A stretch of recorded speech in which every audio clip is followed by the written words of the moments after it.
All right. Hello, hello, hello, everyone. So welcome to my Q&A. I know we have 1 hour limited time, so I'm gonna get straight to it. First, I'm gonna share a little bit about myself just so that you know who I am and it's not just somebody talking to you, talking at you. So welcome to my Q&A. I'm so excited that you're here. I'm very, very pumped to answer your questions. So let me tell you a little bit about myself. I'm Daniela Durazo. I have my own practice. I specialize in eating disorders. I'm a licensed mental health counselor and a body image and binge eating coach. I do have nutrition background. I was gonna become a dietitian, but then the psychology behind eating kind of took my heart, and that's why I studied psychology. So I do have some nutrition background in there. I studied culinary nutrition. I have been focused in the eating disorder population and the disordered eating population for more than 12 years now. So I've had different roles working with this population. It literally has my heart because I've struggled with my own issues as well. So I can really relate. I know what it's like going through all of these things. And I worked with them in very different areas. So I have a lot of different knowledge from nutrition, from what it was called a recovery coach. I kind of like lived with my clients, and now a licensed mental health counselor and coach. Um, this work is literally my jam. I'm obsessed with it. I love it. I think it's because I do relate to my clients so much and I know what they're going through. And I know that it's possible for them to be free of this chaos that they're feeling. So, yeah. And my goal is to get you to a point where you never need my help again. That's literally my goal. I've had clients text me or email me after like 6, 10 years of working with me, and they're like, Danny, literally, I feel so free. Like all the skills that I've learned with you have developed so much that they're free and calm and just so at peace with food and their body. So that's literally my goal. So that after working with me, you're like, oh, I get it. Now I get it. And I'm free and I did it. So the people that I work with usually have the same symptoms. So not the exact same symptoms. It's like a little bit of everything. But it's usually feeling what I call chaos around food, right? You're constantly feeling overly full. And you're thinking, why can't I stop when I'm full? Why can't I control myself around food, right? You eat the rest of something that you have in your house to be like, I don't want to have this because I know that I can't control myself around this. So let me eat it now so that it's not here later on today or tomorrow, right? You feel like you can't buy junk food or you'll eat it all, right? Like if I don't buy it, then I'm not going to binge. And then you proceed to binge on like dry oatmeal and peanut butter. You probably hide when you eat because you're embarrassed, maybe ashamed, right? You feel shame because of your body size. This is a very common one. If you grew up in a larger body size or you weren't as skinny as, let's say, your siblings or your peers, you start to get these messages that you kind of internalize, and it starts to create this shame around just eating in general. So when you eat whatever it is, you start to feel ashamed, and then that triggers the binge restrict cycle. You skip meals to make up for the calories, only to be left binging again. Obviously, if you follow me on Instagram or on YouTube, you know the cycle. You're constantly worrying about calories because you're scared to gain weight. This is where body image is so important when dealing with your relationship with food. So you're not gonna like completely fix your body image if you're focusing on healing your relationship with food, but it's very important to know the relationship that your body image has when healing your relationship with food, which is why I'm also so passionate about body image too. You keep trying to eat enough, but you still end up binging. I hear this all the time. My clients are like, I'm eating, I'm literally eating, and I'm still binge eating. What do I do? You feel out of control around food and you wonder what is wrong with you. You feel like you don't have enough discipline. You feel like you don't have enough willpower, and you just feel like there's something wrong with you. When in reality, what I like to say is you just were taught the wrong things, right? You just never received the right tools, never received the right information. in order for you to actually get out of that binge and restrict cycle and feel at peace with food. So it's not your fault. You don't lack discipline. It's just that you've been taking an approach that's actually triggering more binges for you instead of actually leaving you binge free and in control.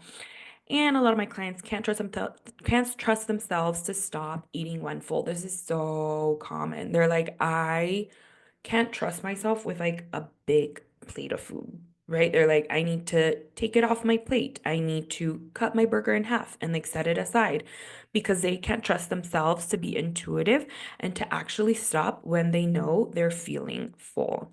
I had a client that's like, I have like a specific section in my course that talks about exactly this. And I always say, like, with my course, I teach you exactly how. The how that like you deeply want to know, I teach you step by step. So I go exactly over this one, and she was like, Danny, it blew my mind. And she's like, I'm literally able to stop when I'm full. It was funny to see because she was like, it's crazy. And it's just like this one simple step. And she was like, I'm so mind blown that it actually works. So all of these symptoms. This is just a few among many, obviously, right? Maybe you hide when you eat, maybe you hide the wrappers, maybe it's a certain time of day, right? You feel out of control. These are just a few of the symptoms that my clients have.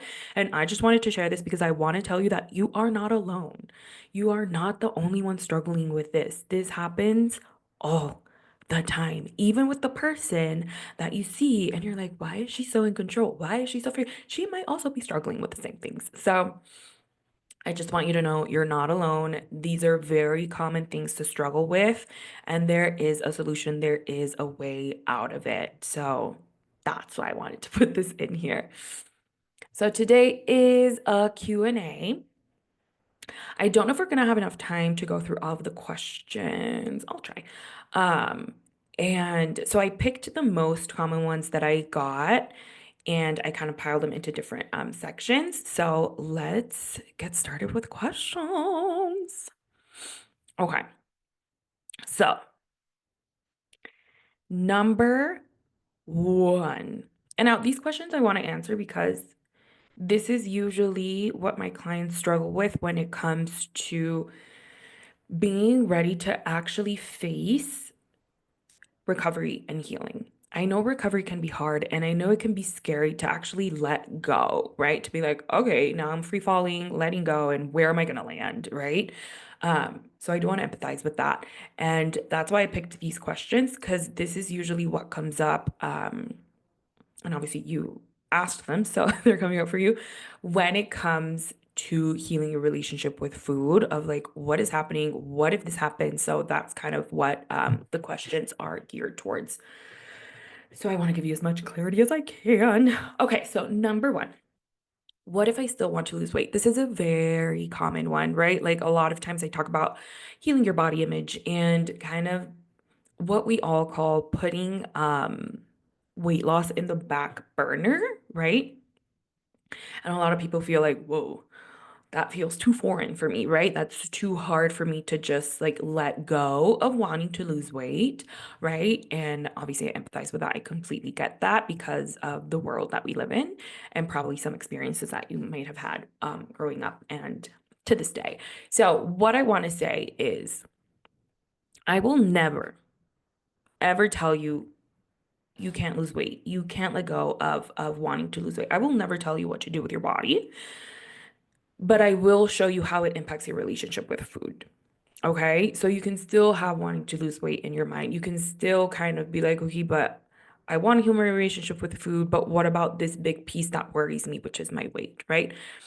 I think that we live in a world that is very fat phobic. So it makes sense that you want to get rid of something that might leave you susceptible to some sort of micro or macroaggression, right? From your aunt, from your mom, from yourself, right?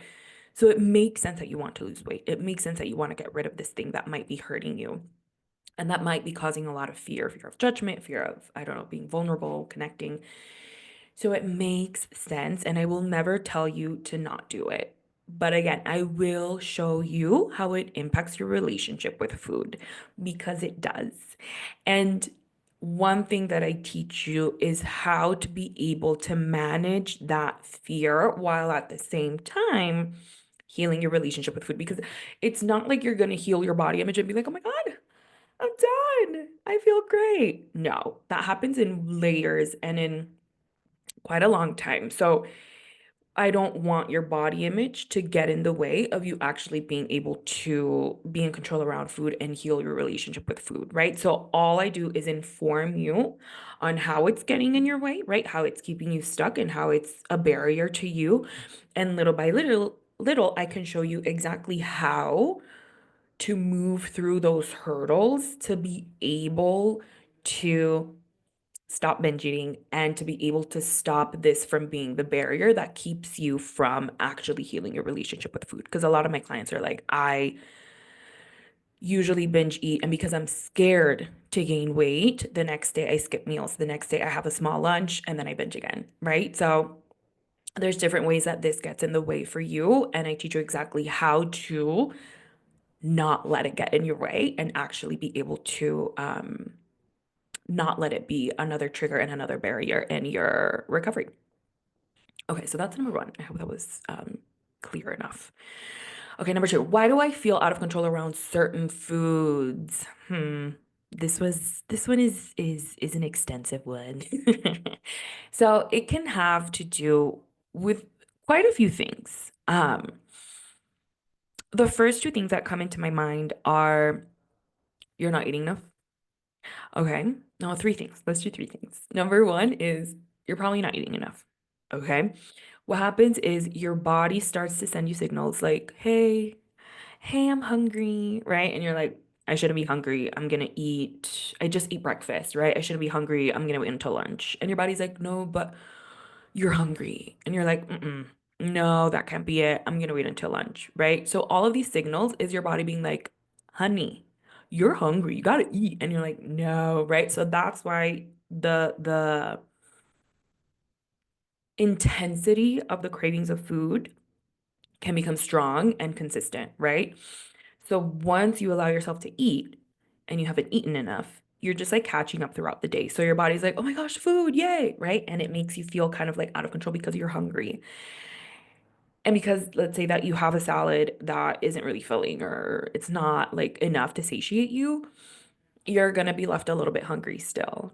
So your body is still gonna be asking you for food, food, food, food. Like, hello, please, I'm so hungry. Until you allow yourself to eat.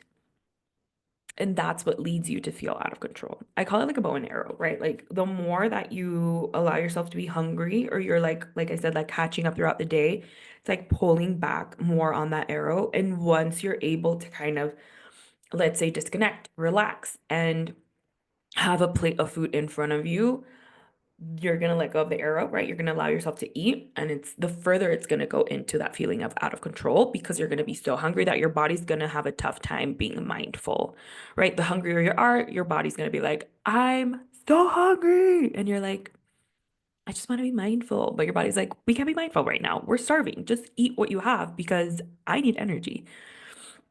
So that's my first thing. My second thing is you might be restricting certain foods, which can be impacting your mindset when you have it, right? So let's say that you are like, I can't have Oreos in the house. I can't have cereal in the house. This is telling you or leading you to be like, this is prohibited. I can't have this, right? So when you do have it, you're already thinking of how you should be having it, and you're already thinking of how you're not going to have it again. So in the moment, you're like, let me take advantage because I'm not gonna have this again, right? This is the only time that I'm gonna allow myself to have it. So you go into that restrictive mindset. We call it like the last supper mentality, and you treat it like this is the last time you're gonna have it. So obviously, you're gonna feel out of control around it, and you're gonna have more than what you are comfortable with, like fullness wise, right? So let's say you start to feel full, but then in your mind, you're like, I'm never gonna have this again. So might as well take advantage. So you're gonna be able to easily ignore your fullness cues. And therefore, that feeling of like out of control around food comes up. And then the third thing that comes around, that comes to mind is this, I talk about this extensively in my course, dopamine. So different foods kind of spike a little bit of dopamine in your mind. And I don't know if I should go into it right now. No, it's going to take too much time. It's pretty much a cycle. You have a spike and then you have like it goes like a little bit lower, which if you're used to turning to food, certain foods, you're just going to be continuing in that cycle, which kind of feeds that cycle, which sends the craving of food to your mind. So if you are used to turning to food to feel better, to soothe yourself, right, to soothe your emotions, when you're stressed, when you're anxious, whatever that is, your brain is going to be like, I know what's going to help. I know it's going to be good right now. That's going to help you feel better. And that's food. That's why it sends you food signals and maybe some urges because it works, right? It gives you dopamine. It gives you a temporary sense of relief, but then you have a little bit of a dip, right? So it doesn't last because you're not really coping effectively with what's going on, with what's coming up. Um, so in the long run, the actual stress and anxiety that you were feeling is still going to be there. And you're going to continue to soothe with food if you don't actually face what's coming up, right? So there's a certain way to kind of cope with emotions and cope with what's going on, depending on what that trigger is. It could be self care, it could be lack of rest, it could be lack of emotion regulation, it could be, I don't know, so many things. Lack of overall pleasure in your life, right? So this is, yeah, and I talk about this in my course. It's like really looking into the function that food plays in your life. So if let's say that I don't know, I'm a mom and I'm super busy and I have 1,000 things to do. Hats off to moms. And for me, when my kids go to sleep is like my time to actually relax and give myself the time to be on my own and kind of what's it called? Recharge from the day, right? You're going the whole day and you're used to turning to food to get that for you, that like relaxing or resting sensation, kind of like numbing out,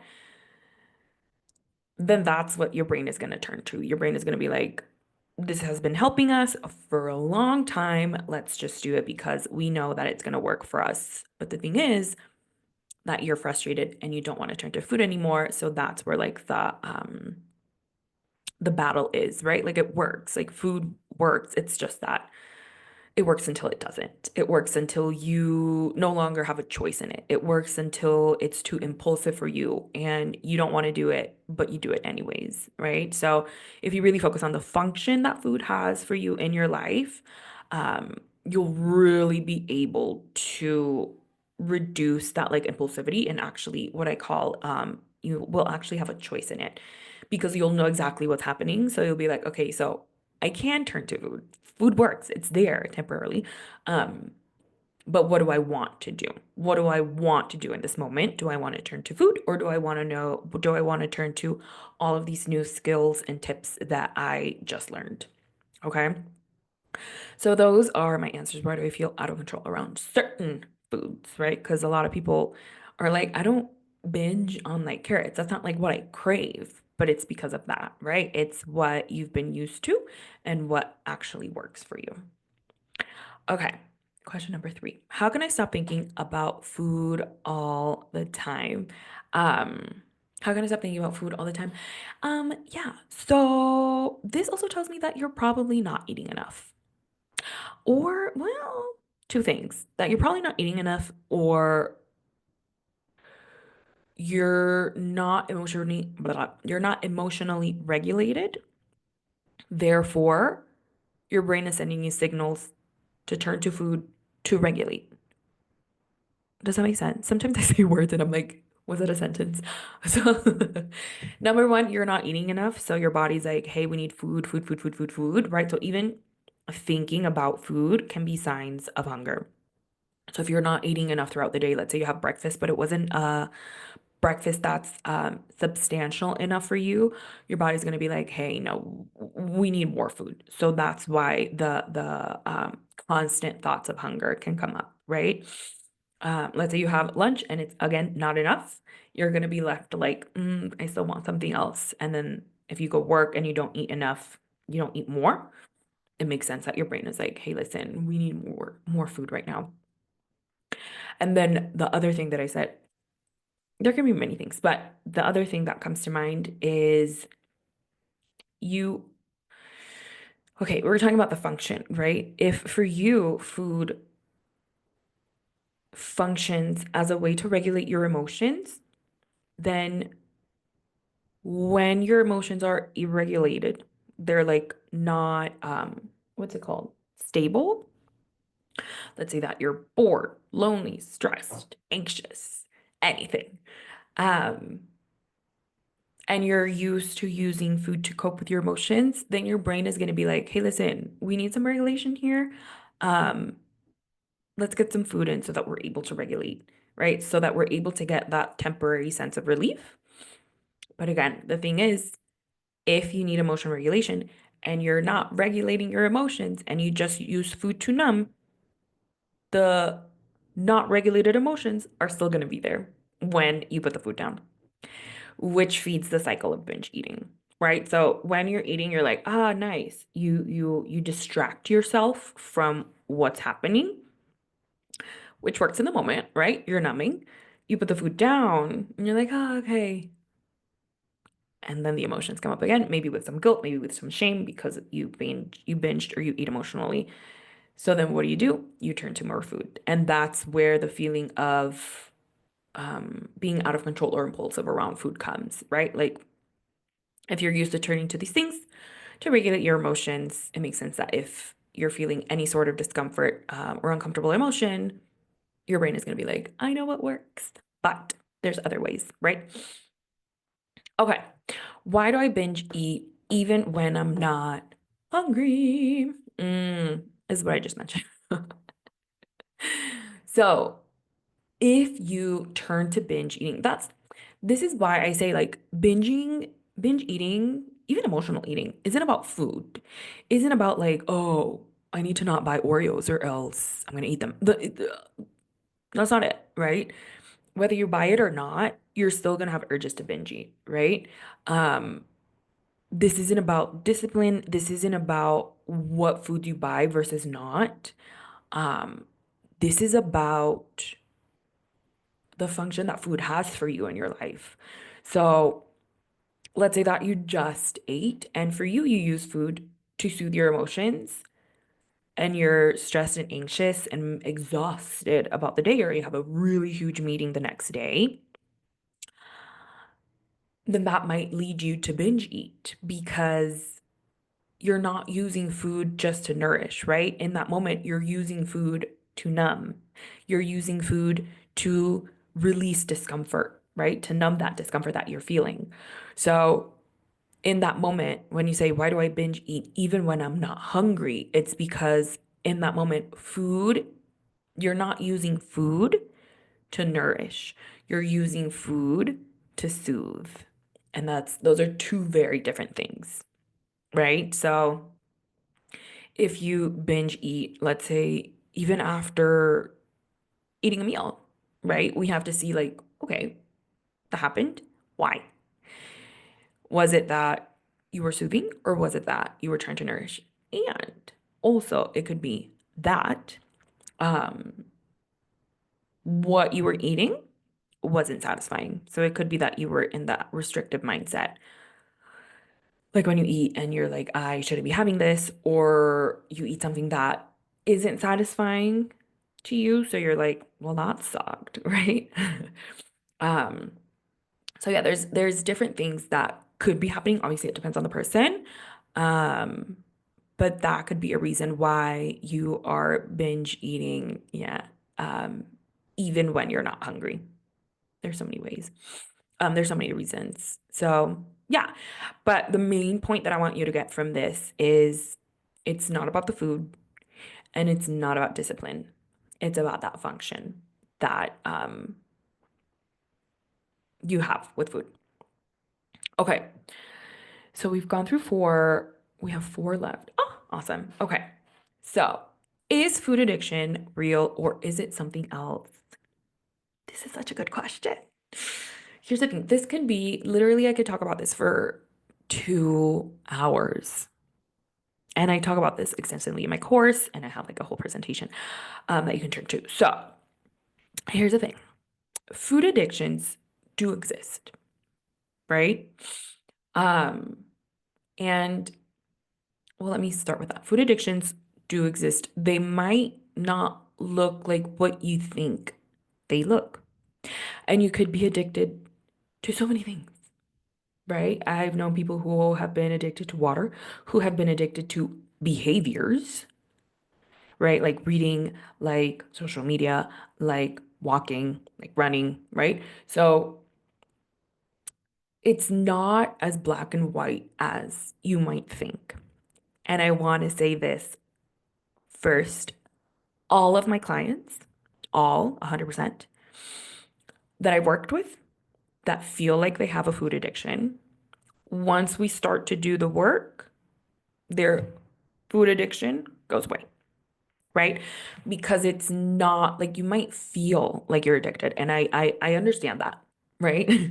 Believe me, I understand that you're like, oh my gosh, what is wrong with me? I'm addicted. But if it's, how do I explain it? Like binge eating and an addiction are very different and they're going to present themselves very differently. Because binge eating, if you follow the certain steps, like for example, in my course, the exact certain steps that I give you to actually let go of binge eating, it's going to go away, right? It's going to be fixed. With an addiction, if you follow my course, the addiction will not go away because it's a food addiction, right? And a lot of times with an addiction, it's such an extensive talk. I don't know how deep to go into it. Um, with an addiction, it would look very differently. For example, you would probably start eating more and more. You would probably start not going to work because you want to eat. You would probably be bankrupt. You would probably, like, it would, I don't know how to explain it. An addiction needs to be, um, for lack of going very deep into it, like worse and worse. With binge eating, it might get worse and worse depending on your emotion regulation, depending on life stressors, but it would look a little bit different binge eating than an addiction. Okay? So it's how number one, it impacts your life, but also how you go about it. That would be different. Um, so yeah. I don't know if I want to go more into it. And then also, which is what we talk about in my course, that dopamine cycle that I talked about, um, could also be impacted if it was a food addiction, right? So again, it's about the function that food plays in your life. You could be addicted to a certain food, yeah, but you could also be addicted to a certain behavior, right? Which could be eating, but it would show up differently. I guess you could compare it more to emotional eating, but depending on the triggers, it would be different. I hope that was clear enough. Yeah, yeah. Okay, okay, okay, okay. Good, good, good, good, good. So food addiction is real. Like it really is. You could be, but you could be addicted to so many other things. Like it's not like, oh my gosh, food is addictive. Therefore, I need to cut out all of these different things. Because if you do see it that way and you cut out different foods for you, if you struggle with binge eating and emotional eating, and chronic overeating, then that might be triggering worse behaviors for you. Right? If it's a food addiction and you're actually addicted to a certain food or something like that, then in that situation, maybe it would be better to remove that food in order for you to be able to like uh turn to different things than that food addiction. So there's a difference.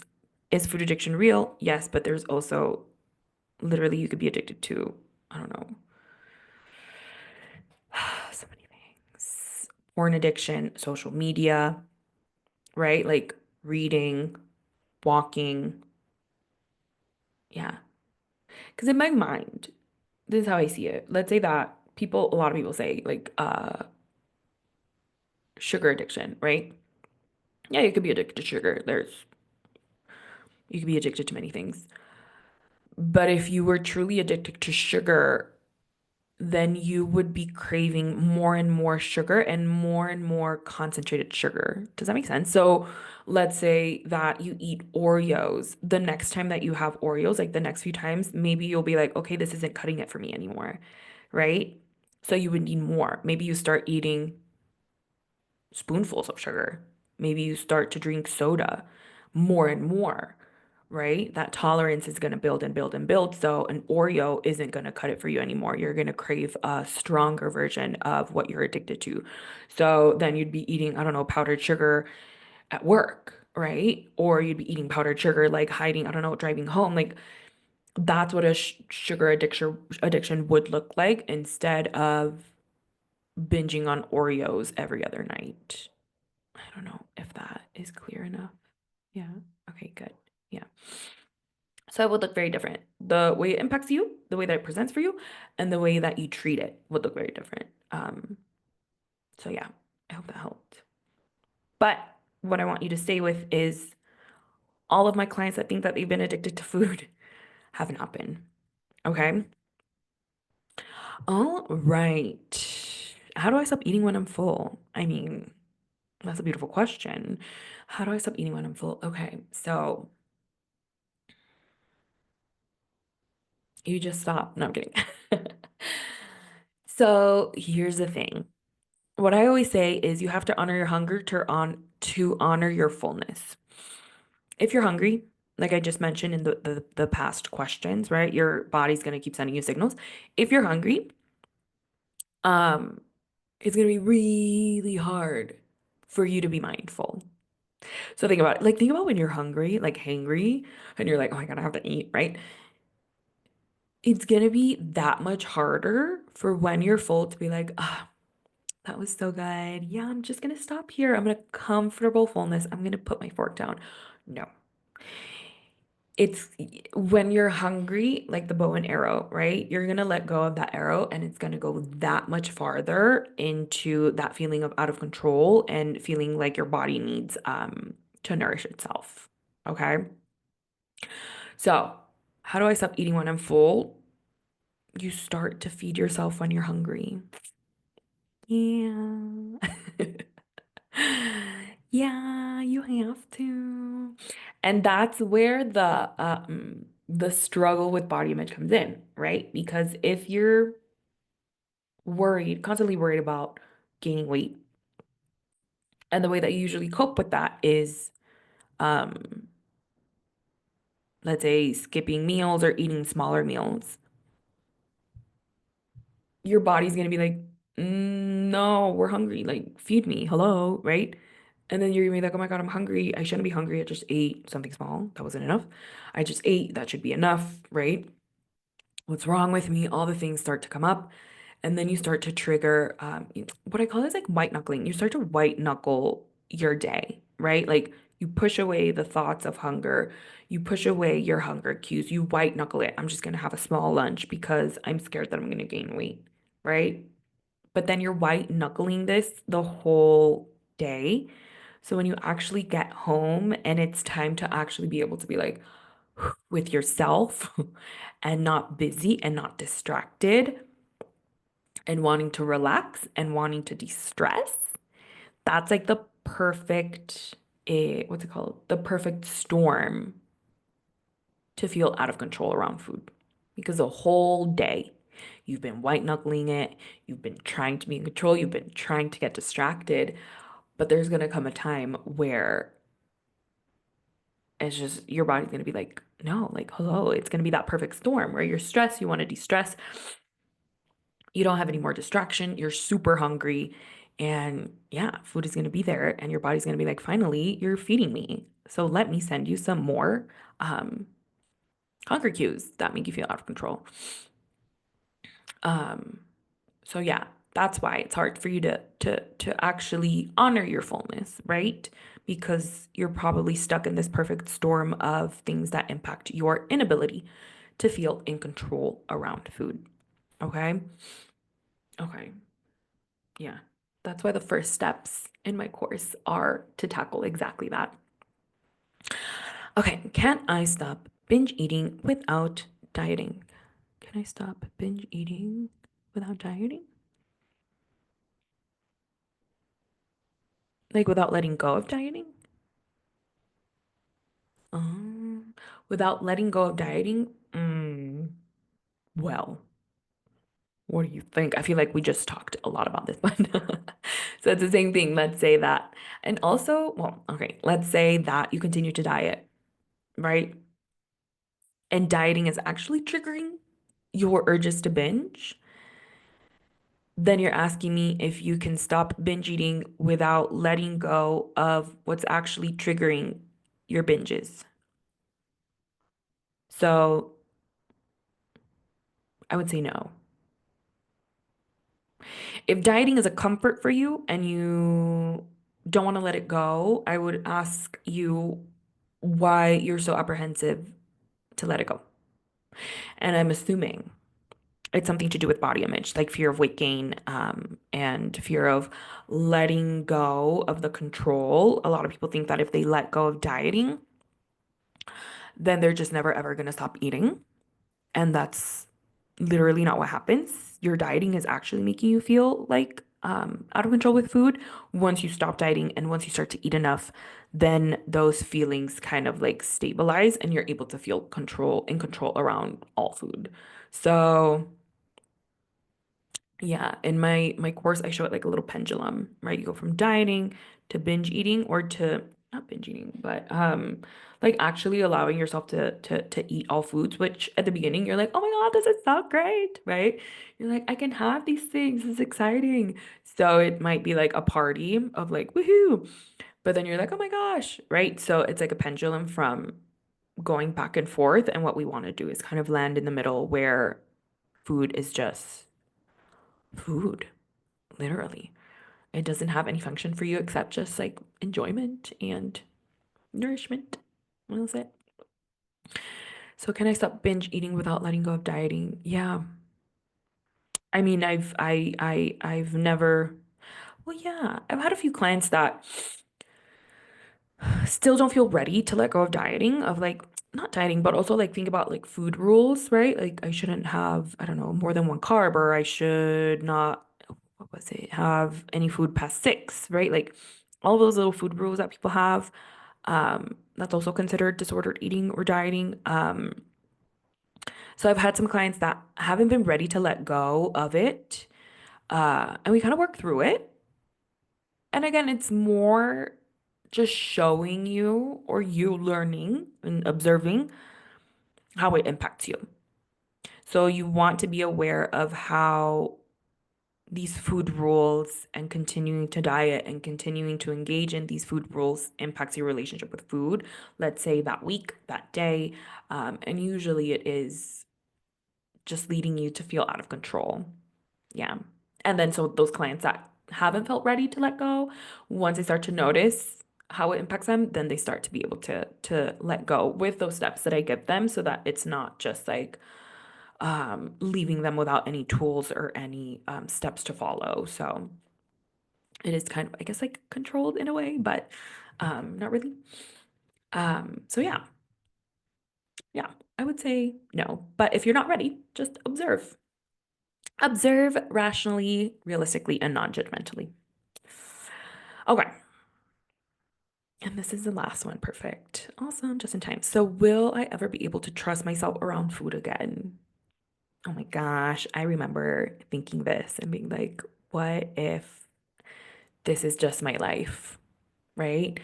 Um, will I ever be able to stop to trust myself around food again? Yeah, you will. I want to make this very clear. Binge eating, feeling out of control around food, feeling guilty, feeling shame, feeling like there's something wrong with you, like you need more willpower, that doesn't have to be your normal. It doesn't. It's like once you're able to work through it and do the work and just allow yourself to do the work for you, literally, you're just like I did it. Like, then you're able to just go out and eat without worrying, without guilt, knowing exactly what to order, right? Knowing like what you want, knowing about nutrition, right? Very informed decisions that make you just be like, okay, this is great. I had a great time, and make you able to just be present and enjoy instead of continuing to worry about, I don't know, calories and your weight and I don't know, points, whatever it is that you turn to. It's very, very, very, very, very possible for you to just trust yourself around food again. And it is that. It is building that self-trust. And that self-trust comes with work, and it comes with you learning the skills and learning new ways, which is hard, right? If you've been struggling with this for so long, it's hard for you to turn to those new skills and new ways. But the more that you are able to have like that guidance and know exactly what to do and when, the easier it'll be for you and the more accountability that you have. That's why I check in with my clients literally every week. I'm like, "Hey, how you doing?" Because I know that accountability is so big. And a lot of my clients are like, I don't know if I'm going to be able to actually do the course, to actually do the steps, right? They're scared that they don't have it in them to actually stick to improving, right? To a course, to meeting with me. And that's why I keep them so accountable, right? Because I know that it's hard and I know that life happens and I know that things are going to come up and you're going to be like, "Oh my gosh, this is the last thing that I want to be doing." But with the accountability and with me being like, "Hey girl, how you doing?" You literally do it. Like you just have to take the next step because I'll literally be guiding you. I'm like, "Okay, just make a right here." And you just make the right. And you're like, "Okay, I did it." Right? It takes a lot away from you to have someone checking in with you and asking you and keeping you accountable. And if you're not, if like, let's say, like, I've also had the clients be like, I wasn't able to do it for 3 weeks in a row. They're like, I still haven't been able to do it. Then we actually talk about why, like what's going on, what's getting in the way. And then they say what's getting in the way, and they're able to actually get things done. So it's not like you're alone just like doing the things. When you have accountability and when you have somebody literally by your side cheering you on, it's that much easier for you to actually do the work that you have been wanting to for so long and to be able to get to that point of actually trusting yourself around food again. It's totally possible, 1000%. I still have clients text me that I worked with years ago that are like literally the best decision ever because I just had my kid's birthday party and literally it was so fun and I was able to enjoy it. And we were by the pool. I was in a bikini eating a cupcake, which I would have never been able to do if I didn't invest in myself. So it's totally possible. I want you to know that you can do it. All right. So, 43. Awesome. Perfectly on time. All right. So that was the questions that we've had. Um, if you have more questions, leave them in the comments or DM me. I'm always happy to answer questions. Now, a lot of my clients are like, listen, I have met with people, or I keep being told that I have to do X, Y, and Z. I have to eat enough. I have to, I don't know, sit with my emotions. I have to do all these things, but I'm never told how. This is how. I created this because I know what it's like to go through it. And I know that it's so hard to know exactly what to do in the moment when you have binge urges, when you're like, I don't know what to eat, right? I know how hard it is to know exactly what steps to take, which is why I created Find Food Peace. I show you exactly how, when, and how to do it, the exact steps for you to do it. You get lessons literally every week and you just go through them and you have access to me and our dietitian Julia, I love her, 24/7. So if you're having binge urges, you'd be like, Danny, I don't know what to do, right? And we'll be there, right? We'll be like, okay, so what happened? What can we help you with? There's so much material in this course. It's 3 months long. In 3 months, you're going to be able to know exactly how to stop binge eating, exactly how to cope with your emotions without using food, exactly what to eat and how much to eat in order for you to not trigger another binge again. Exactly what to do to stop emotionally eating for you to be able to actually feel at peace with food. You just wake up, you have some breakfast, and you go to work. And then maybe you have a snack, maybe you have lunch, right? And then you get home and you don't binge eat, right? Maybe you do something else. Maybe you have time with your family and you're able to be present with them because you're not constantly thinking about your fear of weight gain, about how many calories, about how many points you have left, right? You're just eating, being present and happy and at peace with food and your relationship with food, right? You can know exactly what your triggers are and how to tackle them in the moment. So, find food peace. If you're looking for the exact how, this is where you get it. It's so valuable. You get material every week, and you have me and a dietitian in your pocket. It's 3 months. Let me show you the testimonials. I have so many testimonials, but I just fit the ones that I could fit in this slide. I'm always sharing the testimonials for my clients, but yeah, my favorite one is I've worn bikini, nothing but bikinis this whole weekend. I love that client. I remember her vividly, and she did a lot of work, and she's able to be happy in a bikini and at peace. So this I didn't binge last night. The first Friday in months, I kid you not, this client literally did. Oh, I admire my clients so much because, woo, they put in the work and they get results. It's insane. I was gonna binge this week, and then I remember what you said that I literally didn't. I used my skills and was able to have a normal night. Oh my God, yes. I haven't binged or ate emotionally in a week. I haven't binged since I started this. Who am I? Right? Having normal experiences, going out, just know that this is possible. For the person that asked if I could trust myself around food, look at this. You can. This could be you, right? So always, always, always progressing, always, always, always using skills, eating enough, and just reducing binges little by little until they disappear. I also go through that, through how that happens in my um, Find Food Peace course. So because you showed up today, and because you're watching this, if you sign up for Find Food Peace by Monday, I will give you a free month with me, a free month with a dietitian, and a free month of meeting with us weekly. So you're going to get course content weekly. You're going to meet with me or our dietitian weekly.